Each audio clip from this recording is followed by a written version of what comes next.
ഗതാഗത മന്ത്രി കെ.ബി. ഗണേഷ് കുമാറും മുൻ മന്ത്രി ആന്റണി രാജുവും തമ്മിലുള്ള ഭിന്നത പരസ്യമായി. താൻ ഗതാഗത മന്ത്രിയായിരിക്കെയാണ് ഇലക്ട്രിക് ബസ്സുകൾ വാങ്ങാൻ തുടങ്ങിയതെന്ന് ആന്റണി രാജു വ്യക്തമാക്കി. ഇലക്ട്രിക് ബസ്സുകളുടെ ഉദ്ഘാടന പരിപാടിയിലേക്ക് മുൻ മന്ത്രിയെ ക്ഷണിക്കാത്തതിലും വിമർശനമുണ്ടായി.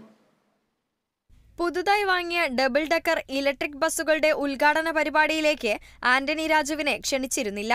എന്നാൽ ഉദ്ഘാടന ചടങ്ങിന് മുന്നോടിയായി മുൻ മന്ത്രി ഡിപ്പോയിലെത്തി ബസ്സുകൾ സന്ദർശിച്ചു. താൻ ഗതാഗത മന്ത്രിയായിരിക്കെയാണ് ഇലക്ട്രിക് ബസ്സുകൾ വാങ്ങാൻ തുടങ്ങിയതെന്നും ഇലക്ട്രിക് ബസ് തന്റെ കുഞ്ഞാണെന്നും ആന്റണി രാജു പറഞ്ഞു. ഇലക്ട്രിക് ബസ്സുകൾ നിരത്തിൽ ഇറങ്ങി തുടങ്ങുമ്പോൾ അച്ഛന്റെ സന്തോഷമുണ്ടെന്നും ആന്റണി രാജു വ്യക്തമാക്കി. ഞാൻ ട്രാൻസ്പോർട്ട് മന്ത്രിയായിരിക്കുമ്പോൾ സ്മാർട്ട് സിറ്റിയുമായിട്ട് ബന്ധപ്പെട്ട് ചർച്ചകൾ നടത്തിയതിൻ്റെ ഫലമായിട്ട് 100 കോടി രൂപ അനുവദിച്ചതിൻ്റെ ഫലമായിട്ടാണ് 103 ഇലക്ട്രിക് ബസ്സുകളും 2 ഡബിൾ ഡെക്കർ ബസ്സുകൾ ഇലക്ട്രിക് ഡബിൾ ഡെക്കർ ബസ്സുകളും വാങ്ങാൻ തീരുമാനിച്ചത്.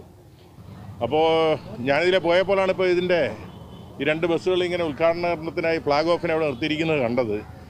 അപ്പോൾ ഇത്തവണ ഇതോടെ ഒഴിഞ്ഞ ഒരു മൂലയിലാണ് ഇതിപ്പോൾ ഇതിൻ്റെ ഫ്ലാഗ് ഓഫ് ചെയ്യുന്നത്. എന്തുകൊണ്ടാണ് എൻ്റെ കുഞ്ഞായതുകൊണ്ട് എൻ്റെ കുഞ്ഞും കൂടെ ആണല്ലോ. അപ്പോൾ അതിനെ കാണാനുള്ളൊരു കൗതുകം കൊണ്ടൊന്ന് ഇറങ്ങിയെന്നുള്ളതേ ഉള്ളൂ. പുത്തരിക്കണ്ടത്ത് വെച്ച് നടത്താൻ നിശ്ചയിച്ചിരുന്ന പരിപാടി മണ്ഡലം മാറ്റി ക്രമീകരിച്ചത് എങ്ങനെയെന്നറിയില്ലെന്നും മുൻ മന്ത്രി പറഞ്ഞു. മണ്ഡലം മാറ്റിയ വിവരം താൻ വൈകിയാണ് അറിയുന്നതെന്നും സാധാരണയായി നഗരത്തിന്റെ ഹൃദയഭാഗങ്ങളിലാണ് ഇത്തരം പരിപാടികളും ഉദ്ഘാടനവും നടത്തുക എന്നും വിമർശിച്ചു. ഇതോടെ മന്ത്രി കെ.ബി. ഗണേഷ് കുമാറും ആന്റണി രാജുവും തമ്മിലുള്ള ഭിന്നത പരസ്യമാവുകയാണ്. Kerala vision news, Thiruvananthapuram.